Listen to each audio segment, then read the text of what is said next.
సుమన్ టీవీలో మీ personal and business promotions కోసం కింది నెంబర్కి కాంటాక్ట్ చేయండి. ఆంధ్రప్రదేశ్ రాష్ట్రంలో భారీ వర్షాలు బీభత్సం సృష్టిస్తున్న వేళ సీఎం చంద్రబాబుకు ప్రధాని మోదీ ఫోన్ చేశారు. రాష్ట్రంలోని ఆయా జిల్లాలో వరద పరిస్థితి గురించి సీఎంను అడిగి తెలుసుకున్నారు.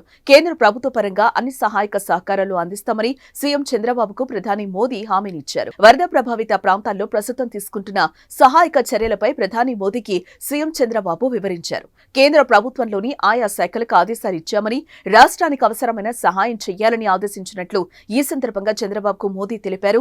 తక్షణమే ఆయా శాఖల నుంచి రాష్ట్రానికి అవసరమైన సామగ్రిని పంపేందుకు ఆదేశాలిచ్చామని ప్రధాని అన్నారు. ఈ సందర్భంగా సీఎం చంద్రబాబు కేంద్ర సహాయంపై ప్రధాని మోదీకి ధన్యవాదాలు తెలిపారు. విజయవాడలో సాధారణ పరిస్థితి వచ్చే వరకు తాను కలెక్టరేట్లోనే ఉంటారని సీఎం చంద్రబాబు స్పష్టం చేశారు. వరద ప్రాంతాల్లో పర్యటించిన అనంతరం విజయవాడ కలెక్టరేట్లో ఉన్నతాధికారులతో సీఎం చంద్రబాబు సమీక్షించారు. ఈ సందర్భంగా మాట్లాడుతూ బుడమేరు వరద బాధితుల కష్టాలు తీర్చే వరకు విశ్రమించేది లేదన్నారు. క్షేత్రస్థాయిలో తీవ్రత చెప్పడంలో అధికారులు విఫలమయ్యారని ఆగ్రహం వ్యక్తం చేశారు. పాలు, ఆహారం, తాగునీరు, కొవ్వొత్తులు, టార్చ్లు వెంటనే వరద బాధితులకు అందించారని అన్నారు.